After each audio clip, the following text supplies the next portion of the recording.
Naxalism తగ్గుముఖం పడుతుంది. తీవ్రవాదం అనేటటువంటిది కొంత కంట్రోల్ అవుతుంది కానీ స్లీపర్ సెల్స్ యాక్టివేట్ అవుతాయి. ఎప్పుడైతే పాకిస్తాన్ ఓడిపోతుందో, మతరాజ్య స్థాపన ప్రయత్నాలు ఓడుతున్నాయో, తీవ్రవాదులు ఓడుతున్నారు, మన దేశంలో ఉన్నటువంటి ఆ తీవ్రవాదంలో చేరాలనుకు లేదా ఆ తీవ్రవాదాన్ని తమ హీరో వర్షిప్తో చూసేటటువంటిది, అంటే తీవ్రవాదిని హీరోగా చూస్తూ తమ కూడా అట్లాగే తయారవ్వాలని కోరుకునేవాళ్ళు ఎవరైతే ఇప్పటిదాకా వాళ్ళని ఇన్స్పిరేషన్గా తీసుకుని వ్యవహరిస్తున్నటువంటి వాళ్ళు బయటకు వస్తారనడానికి సాక్ష్యం విజయనగరంలో ఉదంతం.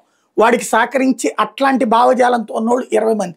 ఇక ఒక్క అహ్లీం ఏదైతే వర్గానికి సంబంధించిన, అంటే అహ్లీం అనేటటువంటి పేరుతో వీడిపెట్టిన దానికి అధికారికంగా కనబడుతుంది 20 మంది. ఎన్ని వేల మంది ఉన్నారో తెలియదు. భారతదేశంలో ఈ థ్రెట్ మాత్రం రాబోయే రోజుల్లో చాలా పెను సవాళ్ళతో కూడుకుంటుంది. మన మధ్యలోనే మన పక్కనే ఉంటుండేవాడు ఏ రోజున అకస్మాత్తుగా తీవ్రవాద కార్యకలాపానికి పాల్పడతాడో తెలియదు. ఎందుకంటే బాంబులు కూడా సరిహద్దు అవతల నుంచి కాదు, మన దేశం లోపలే తయారు చేసేస్తున్నారు. ఇక్కడ ప్రజలు ప్రాణాలు తీయడం ద్వారా మతరాజ్య స్థాపనకి గజ్వే హింద్ కావాలని కోరుకుంటున్నటువంటి నేపథ్యంలో జాగ్రత్త పడాల్సిన అవసరం సమాజానికి ఉంది.